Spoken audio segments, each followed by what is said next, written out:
So we want to welcome you to episode 2 of Jiggin Johnson's. It's a little chilly outside today, barely in the mid-30s.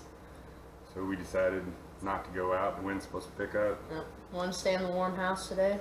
So we're going to sit around the house today and maybe clean up some fishing poles and get things ready for when it's warm out, or ice fishing possibly, right? yeah, we might need to get some ice fishing stuff out before too long here. Yeah. But anyways, we want to talk about today just kind of some of the stuff that we use when we go catfishing.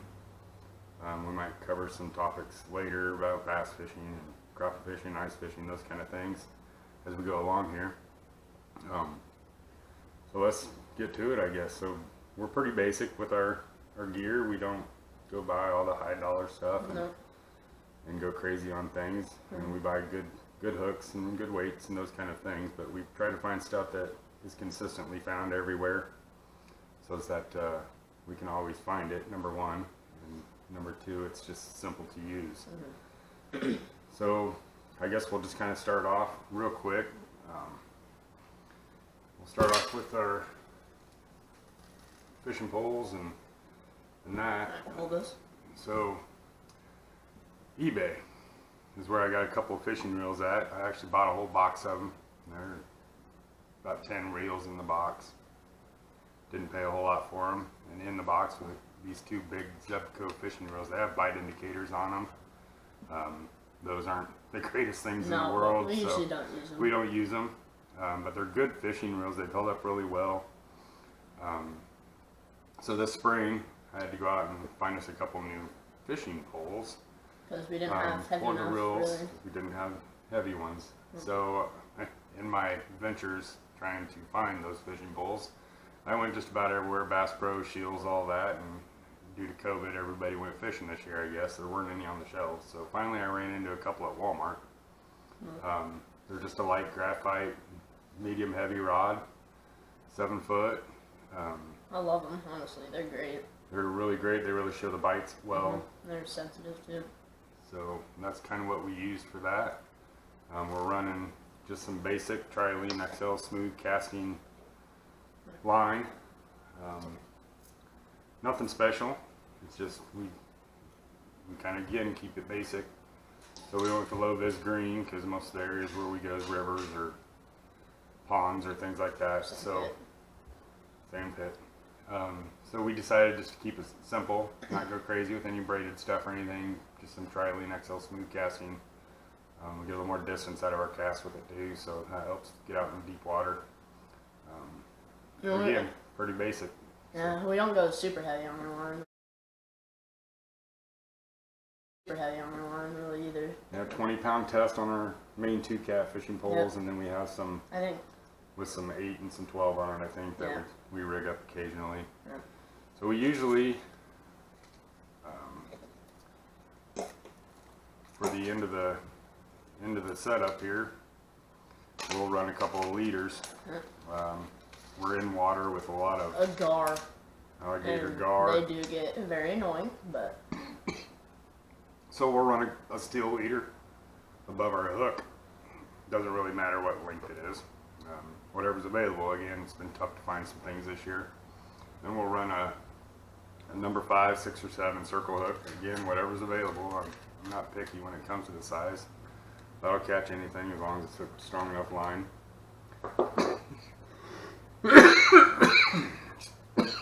bless you. Excuse me.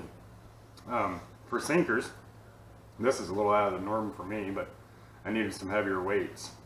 So I went and got some 2-ounce, just standard sinkers, and we've got some 5-ounce that I don't think we've ever used. And where'd you get them?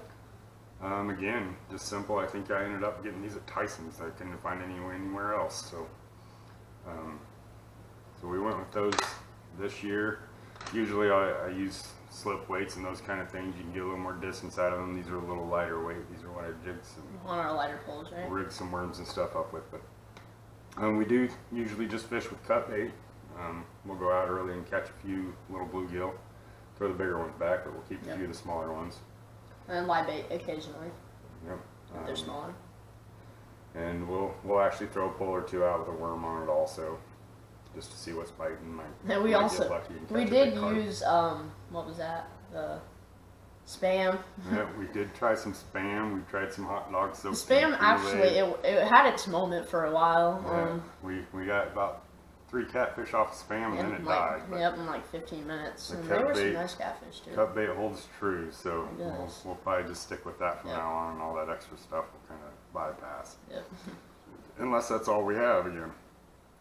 So that kind of covers our basic gear. That'll get you catfishing. It will. I mean, so obviously you'll need a smaller pole, smaller hook, a little worm maybe for catching some cut bait, but we usually use bluegill for our cut bait. I guess I haven't really tried anything else. When do you hook them? Well, depending on the cut of the cut bait. So if it's, I can usually, and we're talking 2-3 inch bluegill here, we might try to throw a whole one on right behind the dorsal fin. Hook it right through there. And then with a cut one, what do you do with the head? We hook just above the eyeballs, kind of crunch it through the skull. Unfortunately, it's a little dramatic, but that's a nice hard spot to get it hooked in. And they just can't slurp it right off your hook, so. Again, the middle cut, I'll put right through behind the dorsal fin, and then the tail cut, I'll just kind of hold the tail up and down, just hook through the meat part of it, get it into some bones in there. But it's pretty basic. So that gets us through some basic catfishing. That'll get you out there, that'll get you going. You can catch some nice cats. I think the location is key, but... location is, for the bigger cats, we like to hit the kayaks out and go to the farm ponds, and we run into a little stream of catfish every now and then doing that on lightweight gear. And again, it's just a hook, a weight, and a bobber, it's not anything special. And lightweight's usually funner with larger fish because especially in the exciting. kayak, it makes it seem like it's much bigger than what it really is. We did kind of learn a valuable lesson the first time we went out kayaking and started catching catfish. Was nuts to have a net. It's kind of a funny story. So I was kind of hunting for my first catfish in my life, and we were out on the kayaks by these reeds, right? And I had this ugly stick, X2 with, was it a bobber on it? Yep. Bobber, split shot, like you said, hook. And got a nice, probably, what was it, a 3, maybe 4 pound channel catfish. And we got it right up to the kayak and kind of snapped our line and lost it. But we did end up catching another one later that day. But we caught a few more that day. But so the key there was it would have helped to have maybe a net with us. We didn't take one. We don't even have a net either. Well, we have a short one for the kayaks, but we don't have a big one for shore yet. We did gotta get that. So just to kind of continue through our gear that we like to use, no matter what we're doing, as long as we're fishing from shore, anyways. I got these fishing pole holders from the missus for Father's Day. They're easy catch night fishing poles. A guy here located in Iowa makes them. They're pretty durable, probably more durable than what they need to be. They do come apart here in the middle. Need to be portable. So you can crunch them down a little bit. They got a cup holder. They got a flashlight. That flashlight, it's actually kind of cool. And it works really good. We don't have to run the bells and the jinglers and those kind of things. And when you turn it on, and it just goes right up the pole on all the little eyelids. It just lights them up, so you'll be able to detect a bite pretty easily. We've got a few of those that we use, and if we don't have enough of those, we stick a stick in the ground. It's as simple as that too, really. So then let's kind of move on again. So we found a couple things that come in handy, I guess, when we're catfishing. Number one, you need to be able to get the hook out of the fish. Sometimes they get it down in there pretty deep. You need to be able to get to it. So we always carry a couple pairs of forceps, basically. That's what they are. Again, inexpensive. They're very cheap. They're like $4 bucks. You can buy a couple pair for that, really. These are already bent. We've been cranking on them so hard.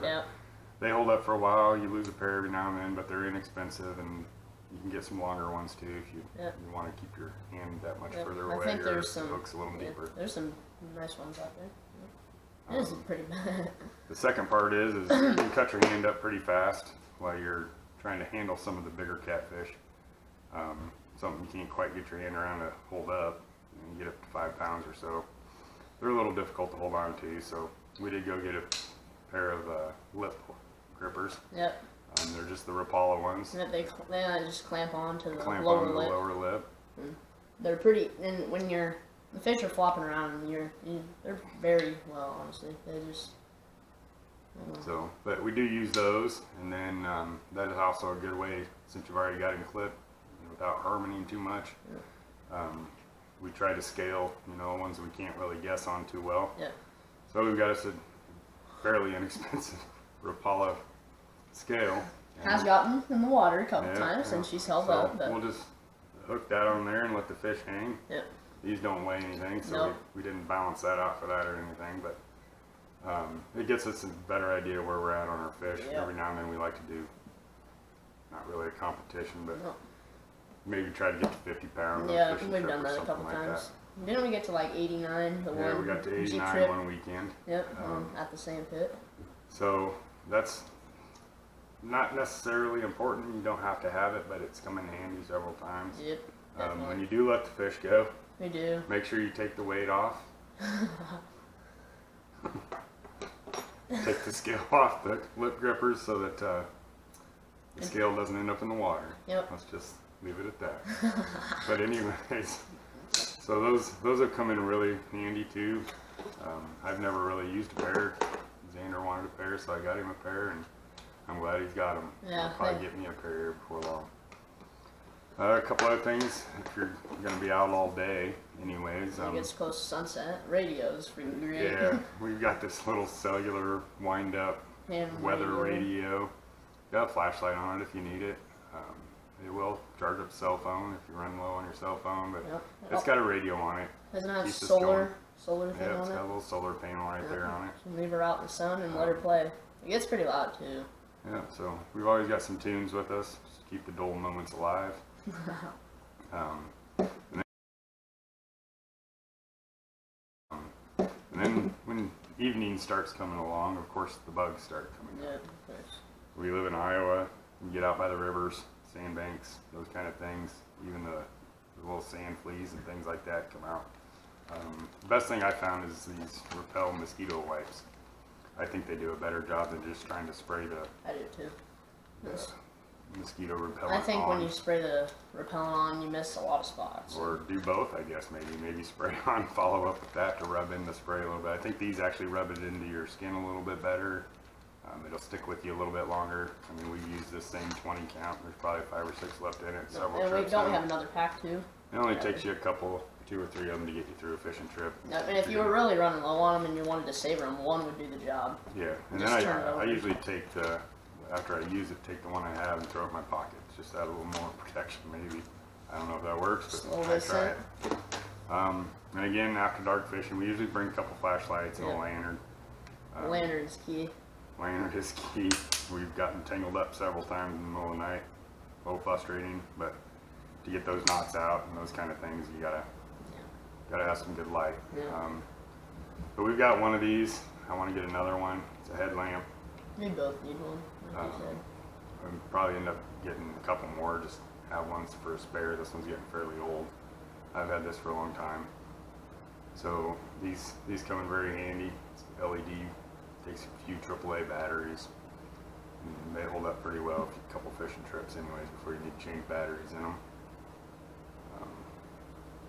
So that pretty much wraps up our basic gear for fishing, for catfishing anyways. It's not all that huge important. We try to make the adventure out of it. You know, we might take the kayaks or we load up the Jeep in the rooftop tent and That's down the why I river. like doing that. Or, you know, we just try to find a good spot to fish. Yep. So that pretty much wraps up what we wanted to talk about today. We're going to throw some pictures on the beginning and on the end of this video of our catfishing adventures. Yep, some good pictures of some fish we caught. So we'll probably will do another video like this on bass sometime. Yeah, and we'll probably just go over again. We keep it pretty simple, so they're all going to be simple stuff that really anybody can go out and get and have a good time. You just got to find that hole and fish it. So. Again, if you guys have any recommendations on maybe what we could follow up with, maybe be a little more detailed about, give us a comment. Also, we're kind of playing with some video editing software. We did get a little camera here, as you can see, so we're going to see how that works out for us. This is our first video with it. So we'll probably be looking for some guidance, I guess, on video editing software. I'm not trying to go crazy. There's got to be something out there inexpensive to use. We just need to be able to do a little more with our videos. So yeah, if you guys have anything, have any comments, tell us where we need to go fishing to catch the big ones. Please do. Your secret baits. Those kind of things. Or anything you would want us to try, we can make a video out of that. Absolutely. We like trying new stuff. Oh yeah. Again, we've tried multiple different baits for catfish, and it comes down to cut bait and night crawlers every time. So we've tried the corn, the marshmallows, peanut butter, tried everything. Really, the only thing that worked was the spam. The spam killed it for like 15 minutes. I think we were getting some bites on some hot dogs or something for a little bit, but they never really took it. So I think we were fighting some deep water bluegill with those. But so yeah, if you guys got anything you want to add or help us out with, let us know. And thanks for watching the video this far. And I mean, if you would like to subscribe, that'd be awesome. But not forcing you to. I'm just saying. Okay. So that takes us to the end of this episode, guys. If you have any questions or anything, let us know. Thanks for watching.